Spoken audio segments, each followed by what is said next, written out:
another question on similar lines we'll take.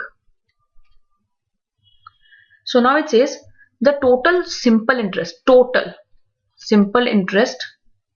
for first 2 years on an amount is equal to rupees 600.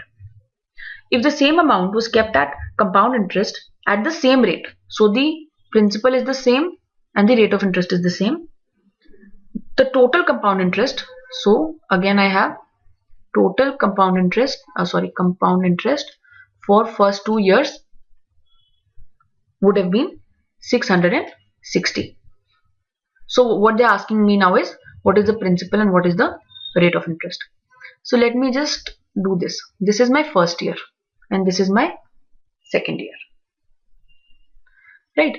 In case of a simple interest scenario, as you know, every year the interest is the same. So if 600 is the total interest for first 2 years, first year would obviously have to be 300 and second year will have to be 300. That is how you get a total of 600 interest for 2 years.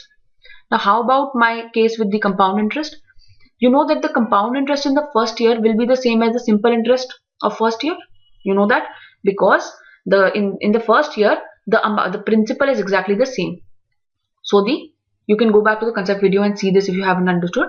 The compound interest for the first year is equal to simple interest of the first year. So this will have to be 300. So if my the whole thing is going to earn 660 in 2 years, what is this? This is 360 rupees. So this is the simple interest case. This is the compound interest case. Now this is what I get. For the first year the compound interest is 300 and the second year compound interest is 360. Again I plug it into the formula. CI of second year or any year, let me just put the general thing first. You saw it in the previous question also. Compound interest of any year n is equal to compound interest of the previous year plus interest on the previous year. As simple as that. So now in this case, compound interest in the year n is 360 is equal to compound interest in the previous year is equal to 300 plus rate of interest into the compound interest on the previous year, which is again 300.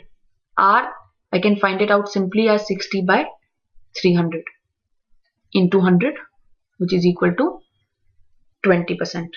So this is my interest rate. Now if I get my interest rate, the problem is asking me to calculate the principal. The simplest way to use the principal is the simple interest of first year. Principal into rate into time, which is 1 year, by 100. I know the interest is 300. Principal I don't know, rate I know is 20 by 100 is equal to 300.